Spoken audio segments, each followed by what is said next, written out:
Hello, I'm John Moravec from Education Futures in Minnesota. I received 3 great questions from our friends and colleagues in Córdoba.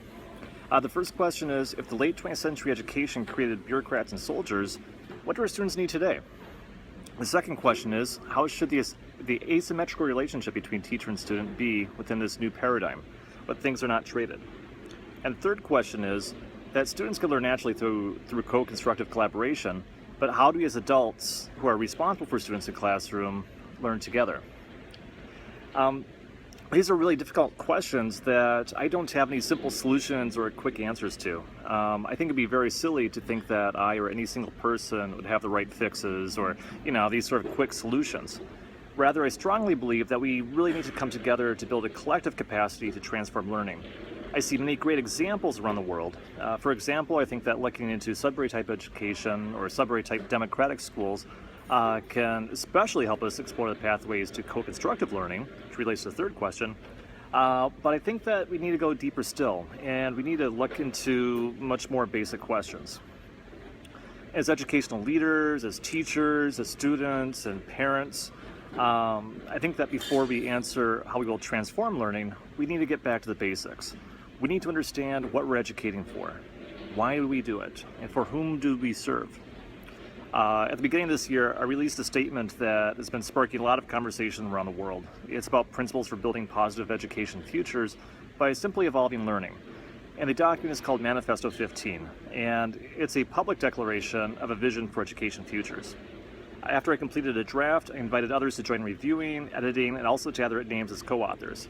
And so at this point, we're a group of 33 scholars, teachers, artists, designers, thinkers, and even medical doctors who signed the original document, and many hundreds more have also added their signatures onto it.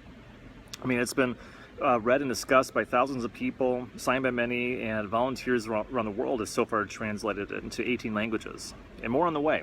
So the document's posted at manifesto15.org. Again, we don't pretend to have any of the right answers for transforming education, and the document's really intended to serve as a snapshot of what we have learned. So it's a manifesto in the truest sense that it's a statement of principles for taking action, and it's not a prescriptive list of solutions. Some of the ideas presented originated the Minivate conversations that were hosted by the Minnesota Association of School Administrators last year, where we connected with communities and into a broader discussion, again, going back to these basic questions.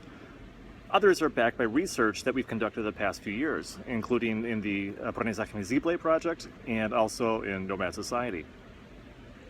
So the cool thing is that this is a conversation that we all own, and we recognize that not all of us will agree with every item that's in the manifesto.